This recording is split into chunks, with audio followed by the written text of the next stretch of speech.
What are some habits that you've come across in your career that you've noticed that great and good investors have, right? So they can have an edge. Well, people who are great investors, generally, this is their life. This is what they do full time. They don't kind of have a day job and then they're picking stocks at night and then they do well. You have to do this full time. You have to be pretty smart, good with numbers. You have to have a willingness to read enormous amounts of material. You have to admit a mistake when you make it and get out of a bad deal because everybody makes a mistake. I think it also takes some humility to be a great investor because you realize you're going to make mistakes and you can't say I'm so brilliant and the market's wrong, but I'm right and the market's wrong, and you start losing money. And those are things that make great investors. The average retail investor who buys stocks in the public market, they're probably not great investors. They haven't done this for a living. You have to do something for a living.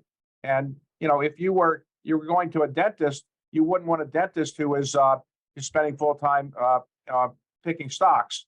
You want a dentist who's going to actually know how to be a dentist. So an average dentist or doctor isn't doing this full time, and therefore they're probably not going to be that good at it. That's why for the average retail investor, the average person who's not a professional, they're probably best to go into index funds, which just mirror the market. Very modest fees, and the stock market goes up 13% a year, you're going to go up 13% a year. Trying to pick stocks and become Warren Buffett while you have a day job as a dentist or doctor is a fool's errand.